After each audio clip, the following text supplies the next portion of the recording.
राम ये तो खुश थे कि हम टेंट में बैठे हैं, ये तो नहीं होता हम पीछे हाथ पकड़ के चल रहे हैं। राम जी ने आज तक हाथ तो नहीं पकड़ा था किसी का, अब भाजपा ने उन्हें इतना मजबूर कर दिया कि अब वो मोदी जी का हाथ भी पकड़ के चल रहे हैं।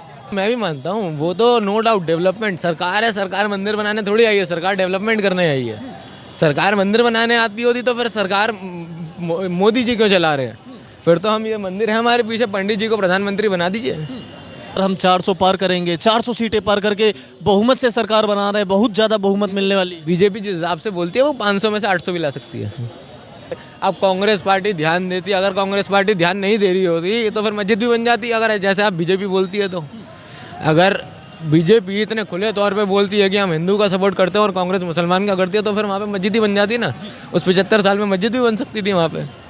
नमस्कार, मैं राजीव। दोस्तों, आप देखना शुरू कर चुके हैं आपका अपना चैनल। दोस्तों, बात करेंगे 2024 के लोकसभा चुनाव को लेके, साथ ही साथ अयोध्या में बन रहे राम मंदिर को लेके क्या है राजनीति। क्या भगवान राम को प्रधानमंत्री मोदी ने सही में राजनीति से जोड़ा है या राजनीति उनसे परे है, उनसे हटके है? तो हमारे साथ एक भाई साहब जुड़ चुके हैं। भाई साहब से उनका नाम पूछेंगे, क्या करते हैं ये भी पूछेंगे और सीधे सीधे सारे सवालों का जवाब लेंगे। भैया, क्या नाम हुआ? आदित्य जी। कहाँ के रहने वाले हैं? चांदनी चौक, ओल्ड दिल्ली। चांदनी चौक से। आदित्य जी, क्या लग रहा है, राम मंदिर बन के तैयार हो गया? नहीं, अभी तैयार नहीं हुआ है। अभी तैयार नहीं हुआ राम मंदिर को, अभी बनने में 2 साल और लगेंगे। अभी लगे? हाँ। चलिए, शुरुआत तो हो गई है, 22 जनवरी को वहाँ पे उद्घाटन भी हो रहा है। तो क्या कहेंगे, क्या उत्सुकता देखने को मिल रही है युवाओं में, देश में? देश को बीजेपी पार्टी कह रही है कि 550 सालों का इंतजार करना पड़ा लोगों को। अगर कांग्रेस पार्टी कहीं ध्यान देती तो इतना इंतजार ना करना पड़ता। क्या कहेंगे? नहीं, ऐसा मैं तो कुछ नहीं मानता। देखो अब कांग्रेस पार्टी ध्यान देती, अगर कांग्रेस पार्टी ध्यान नहीं दे रही होती तो फिर मस्जिद भी बन जाती, अगर जैसे आप बीजेपी बोलती है तो। अगर बीजेपी इतने खुले तौर पे बोलती है कि हम हिंदू का सपोर्ट करते हैं और कांग्रेस मुसलमान का करती है तो फिर वहाँ पे मस्जिद ही बन जाती ना। उस 75 साल में मस्जिद भी बन सकती थी वहाँ पे। अगर कांग्रेस इतने खुले आम में मुसलमानों का सपोर्ट कर रही है तो वहाँ मस्जिद बन जाती। ऐसा भी नहीं था। अगर मंदिर नहीं बना तो वहाँ मस्जिद भी नहीं बनी। क्यों? क्योंकि वो भेदभाव की राजनीति नहीं कर रहे थे। 550 साल का इंतजार क्यों करना पड़ा? अपने भारत देश में रह के भगवान राम के लिए जद्दोजहद देखने को मिली। ये कहाँ का न्याय है? इसको न्याय कहेंगे, क्या कहेंगे इसको? तो आप फिर ये मानते हो कि भाजपा ने बनाया वो मंदिर? भाजपा ने नहीं बनाया। भाजपा ने प्रयास किया तो सुप्रीम कोर्ट का आदेश आया, मेरा तो मानना ये। नहीं, भाजपा ने प्रयास किया, राज्यसभा की टिकट दी गई और फिर प्रयास होकर वो कंप्लीट हुआ। राज्यसभा की टिकट किसे मिली? आप बता दीजिए। भाजपा से राज्यसभा के सांसद कौन है? जस्टिस गोगोई, जिन्होंने राम मंदिर का फैसला सुनाया, वो आज के टाइम में भाजपा के राज्यसभा सांसद हैं। आज के टाइम? हाँ। इसके पहले तो नहीं थे ना? पहले नहीं थे, फैसला सुनाया, थोड़े दिन बाद बन गए। तो मतलब क्या भाजपा खुश हो गई उनका फैसला सुनने के बाद में, इसलिए उनको टिकट? जो मर्जी हो इंटरनल, अब मोदी जी और वो क्या बात कर रहे हैं वो मुझे थोड़ी पता है। अच्छा, ये बताइए, राम मंदिर को बोल रहे हैं कि कोई रोजगार नहीं मिलेगा राम मंदिर से।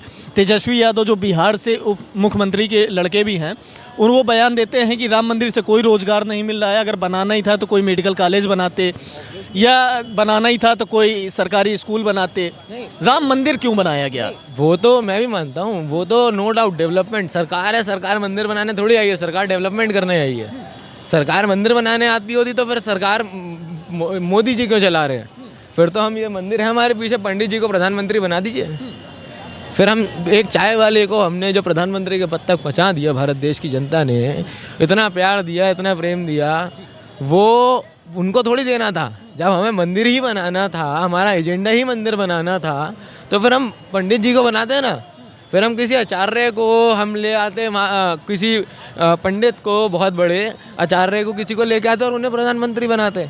हमने तो मोदी जी को चुना डेवलपमेंट के लिए था ना, कि हमारे देश की तरक्की हो, हमारी जीडीपी बढ़े, हमारा इंफ्रास्ट्रक्चर बढ़े, हमारे रोड तैयार हो, हमारे यहाँ इंटरनेशनल वो अपॉर्चुनिटीज़ बढ़े, हमारे यहाँ स्टार्टअप्स बढ़े, और हमारे बहुत सारी, मतलब क्या ये सारे काम नहीं हुए आपकी नज़रों में? आप बताओ क्या हुए हैं? क्या ये सारे काम नहीं हुए? जितने भी आपने काम बताए, ये क्या काम नहीं हुए? क्या आप बताओ ना, क्या हुआ?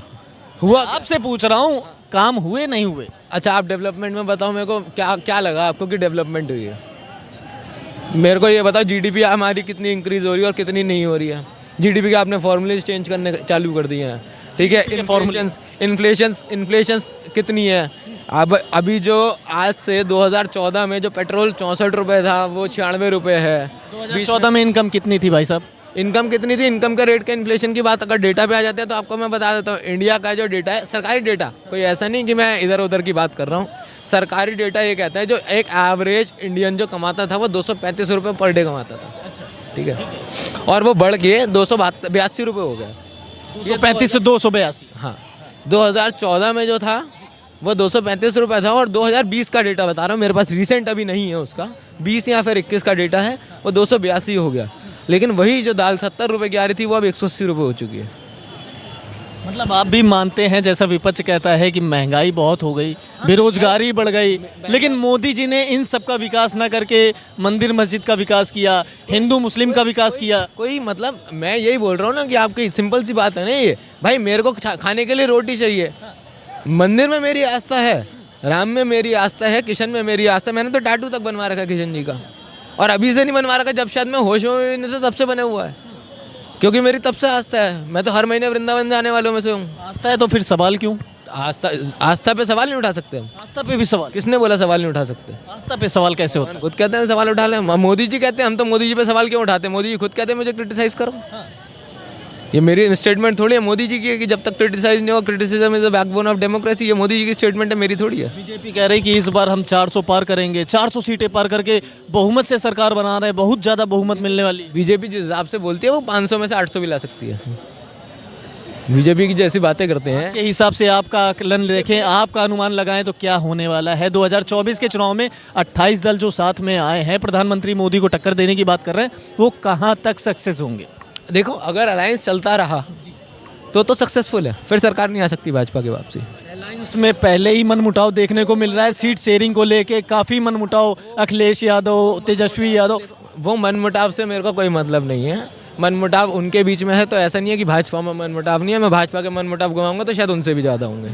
ठीक है, योगी जी की मोदी जी से नहीं बनती, अमित शाह, जेपी नड्डा और अमित शाह और मोदी जी एक साथ रहते हैं, उसके अलावा बाकी किसी से नहीं बनती। वो एल के अडवाणी कहाँ गए जिन्हें 2014 में प्रधानमंत्री बनना था?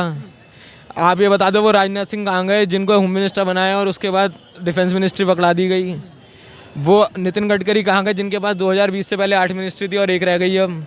वो भी वो रह गई जो मजबूरी में रखनी पड़ेगी आपके पास रोड NHAI की। क्यों? क्योंकि अगर आपने वो हटा दिया तो आपकी बहुत ज़्यादा बदनामी हो जाएगी।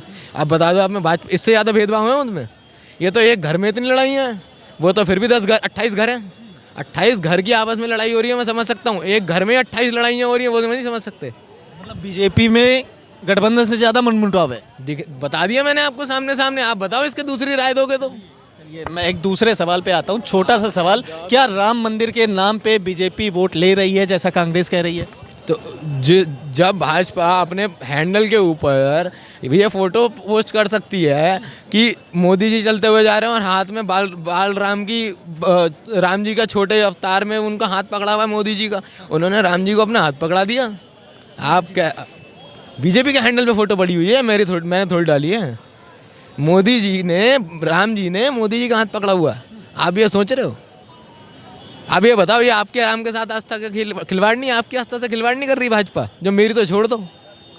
अच्छा, देश का युवा क्या चाहता है? आप भी युवा हैं, देश का युवा कैसे देखता है इस पूरे राम मंदिर बनने से लेके अभी 2 साल इसमें लगेंगे बनने में, क्या कैसे देखता है? क्या बीजेपी वाकई में राजनीति कर रही है और राजनीति से हट के बीजेपी को सपोर्ट करना चाहिए युवा को?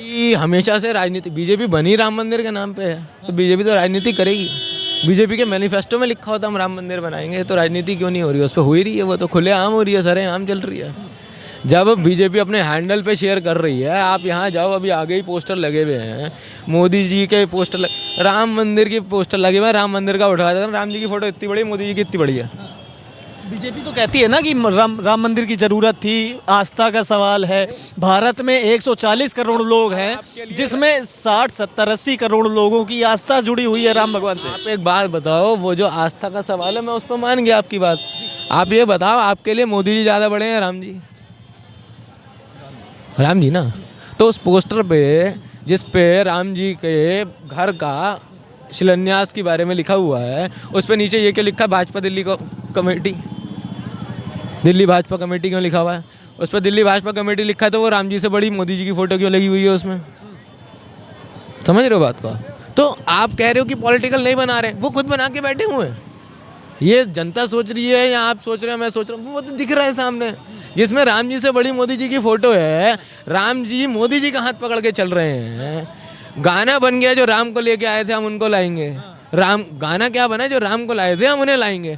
वो ये बता रहे हैं कि राम को हम लाए हैं, भाजपा लाई है राम को, राम वरना नहीं थे दुनिया में। बीजेपी वाले कह रहे हैं कि अगर बीजेपी ना आती तो राम भगवान आज भी टेंट में बैठे होते, उनको मंदिर ना प्राप्त होता, मंदिर बन ही ना पाता। कम से कम राम ये तो खुश थे कि हम टेंट में बैठे हैं, ये तो नहीं होता हम पीछे हाथ पकड़ के चल रहे हैं। राम जी ने आज तक हाथ तो नहीं पकड़ा था किसी का, अब भाजपा ने उन्हें इतना मजबूर कर दिया कि अब वो मोदी जी का हाथ भी पकड़ के चल रहे हैं। बहुत करारे जवाब दिए हैं भाई ने। आपको अगर वीडियो पसंद आया हो तो लाइक कीजिएगा, सब्सक्राइब कीजिएगा चैनल को। धन्यवाद।